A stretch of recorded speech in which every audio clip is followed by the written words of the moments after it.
In the year 1587, a group of brave English settlers embarked on a daring journey toward the unknown shores of the New World. Led by the artist and explorer John White, over 100 souls sought a fresh start far from the crown.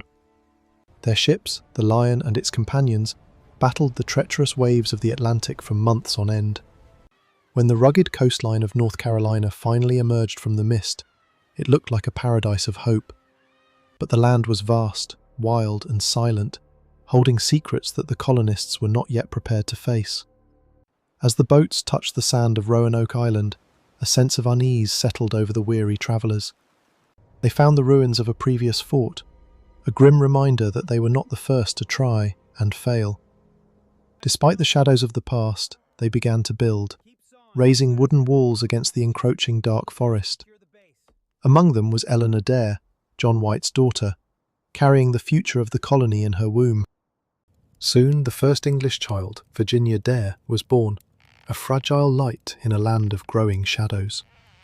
But the soil was harsh, and the surrounding tribes watched the newcomers with a mixture of curiosity and growing hostility. Supplies began to dwindle rapidly, and the realization hit hard.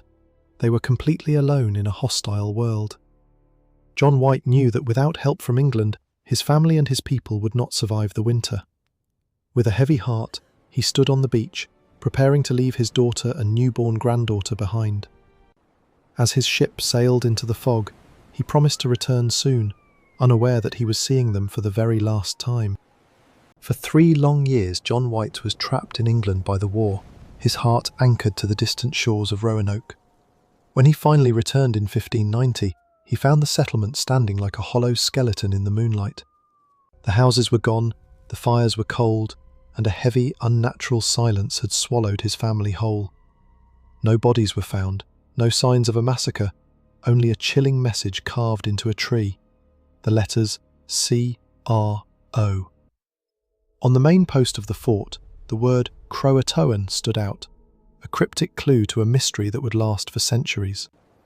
White hoped they had moved to Croatoan Island, but a sudden violent storm forced his ships back toward the open sea.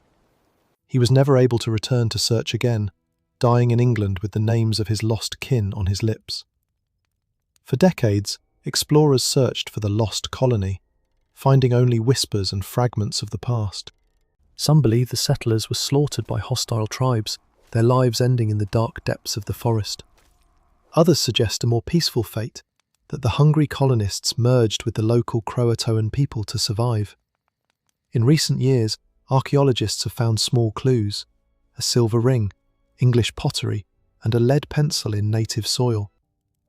These fragments suggest that the colony didn't just vanish, they became a part of the land they tried to conquer.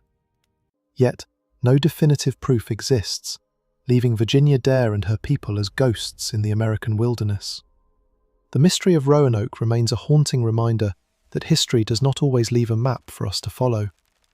To this day, the word Croatoan echoes through time, the only epitaph for a dream that disappeared into the fog.